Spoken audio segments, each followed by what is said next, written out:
Hello दोस्तों, मेरे YouTube channel पर आपका स्वागत है। तो चलिए कहानी शुरू करते हैं। कहानी अच्छी लगी तो प्लीज़ चैनल को लाइक सब्सक्राइब और शेयर ज़रूर कीजिएगा। अनमोल अपना सिर हिलाते हुए बोला, मुझे अच्छे से पता है और तुम किसके साथ डेट पर जा रही हो। ये भी पता है वो द्विवेदी है ना रिया। अनमोल को दूर करते हुए बोले, हाँ तो कम से कम आपकी तरह खड़ूस तो नहीं है। अनमोल रिया की बातों को इग्नोर करते हुए बोला, सैटरडे को सेमिनार है और मैं चाहता हूँ कि तुम वो सेमिनार दो, इसलिए जल्दी कॉलेज आ जाना। रिया अनमोल की बात पर बोली, हो तो इसमें केबिन में खींचने वाली कौन सी बात है, क्लास में भी तो बता सकते हैं ना। अनमोल घूरकर रिया की तरफ देखते हुए बोला, तुम कोई बड़ी वीआईपी नहीं हो। रिया अनमोल की बात पर बोली, मैंने कहा भी नहीं कि मैं वीआईपी हूँ। आप कभी कभी किसी दूसरी दुनिया में चले जाते हो क्या सर। अनमोल रिया की बात पर बोला, मैंने देखा कैंपस में तुम लोग झगड़ा हो रहे थे, क्यों। रिया हंसते हुए बोली, हाँ मैंने सोचा नहीं था बनी ऐसा कुछ करेगी। कितने जोर से मारा उसके सिर पर, बेचारा बेहोशी हो गया। अनमोल रिया को घूरते हुए बोला, मैंने पूछा झगड़ा क्यों हो रहे थे। रिया अनमोल की बातों को इग्नोर करते हुए बोली, हम लोगों का पर्सनल मामला है, आप अपने टीचिंग पर ध्यान दो ना। बड़े आए हो हम लोगों की इन्वेस्टिगेशन करने वाले।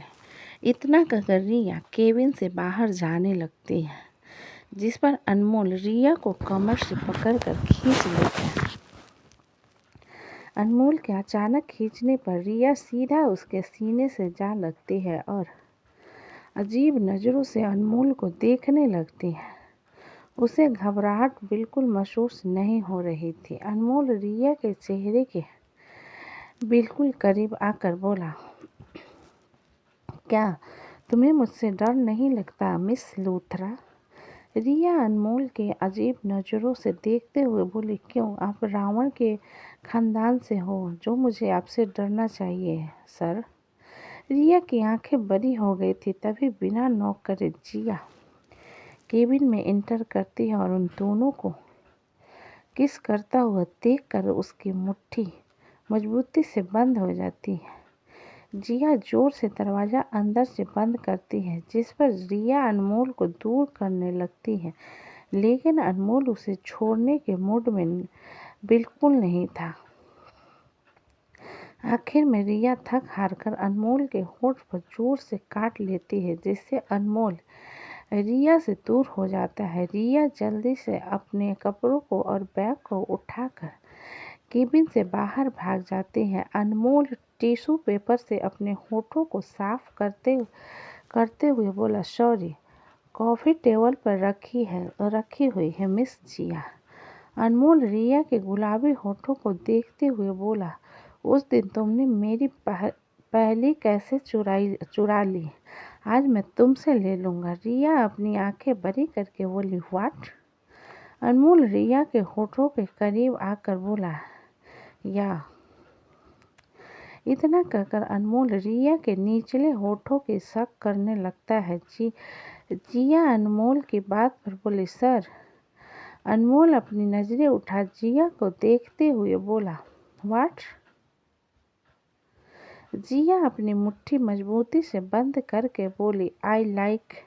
अनमोल जिया की बात को बीच में काट कर बोला, I know you like study, so focus your career, don't pay attention to unnecessary things.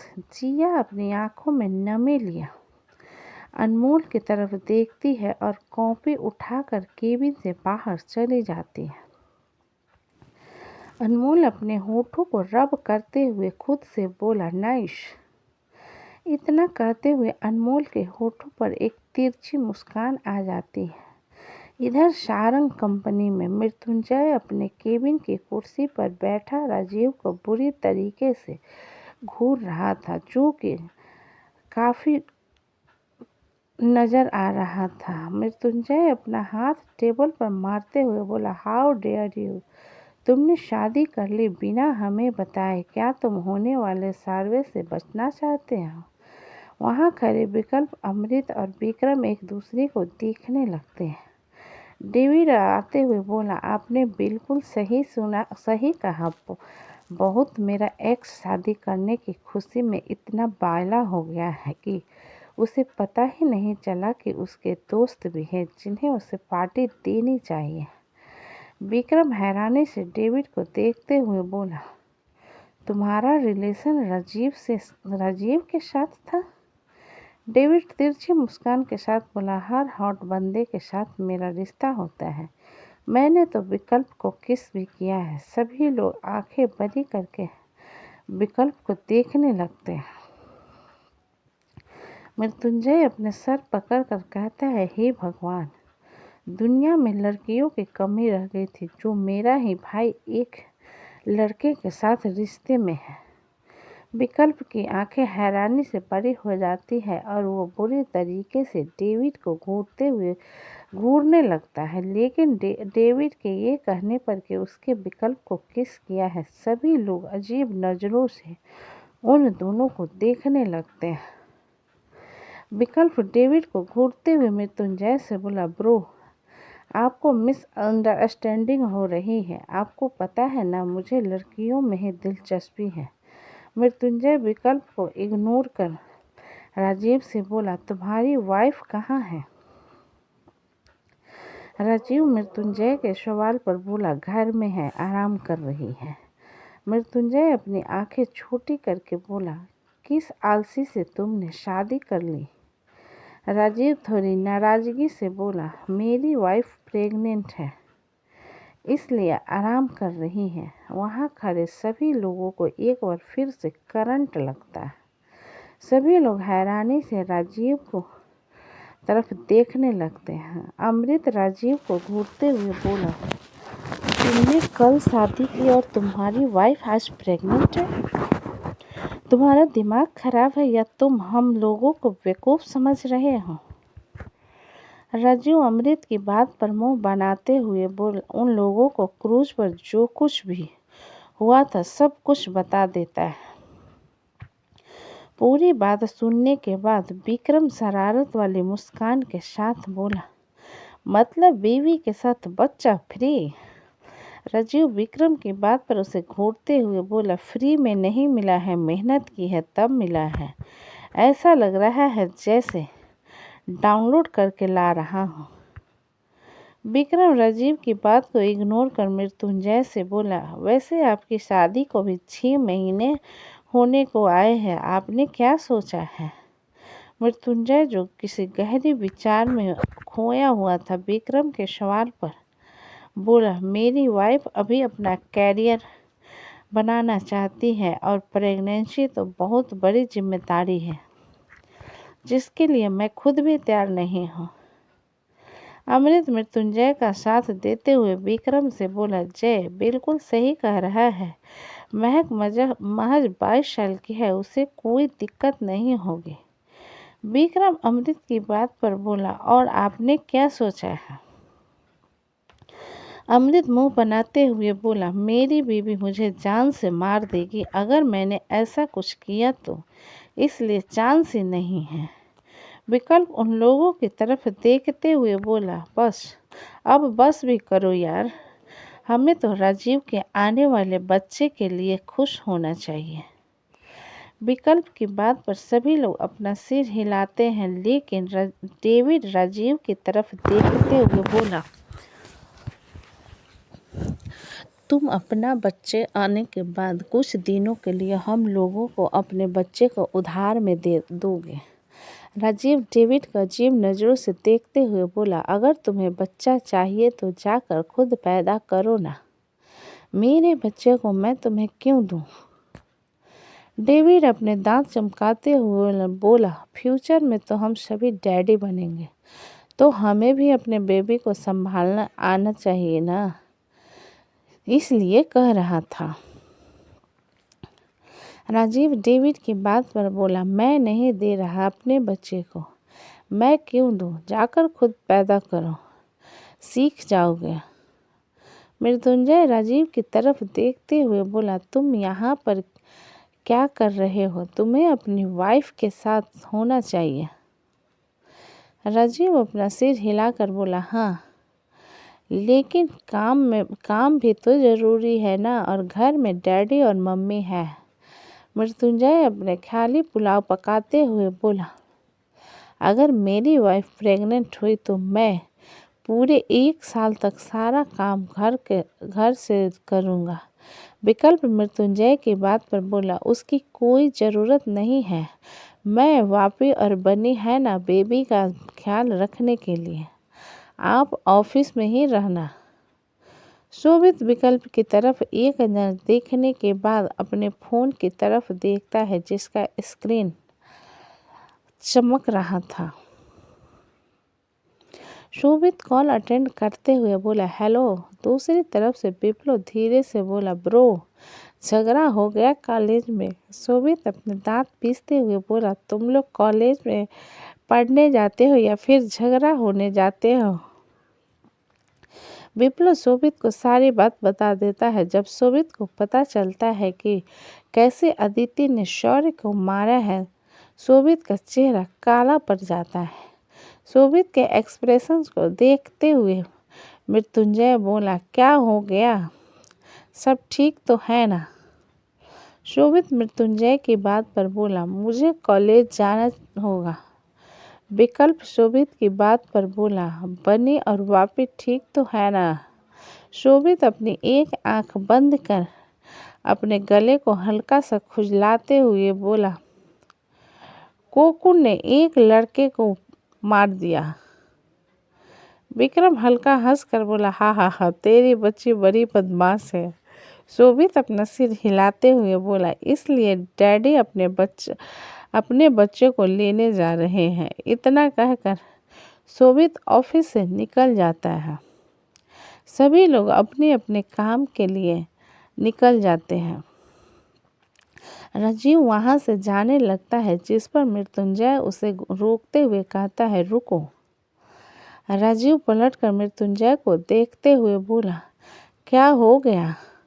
Rajiv Mrityunjay को धमकाते हुए बोला, मुझे बहुत गुस्सा आ रहा है, लेकिन मैं अपने गुस्से को कंट्रोल कर रहा हूँ क्योंकि मैं महक को हर्ट नहीं करना चाहता, और महक ने मुझे बच्चे की जिद की तो मैं तुम्हें जान से मार दूंगा। राजीव मृत्युंजय को अजीब नज़रों से देखते हुए बोला, इसमें मेरी क्या गलती है भाई?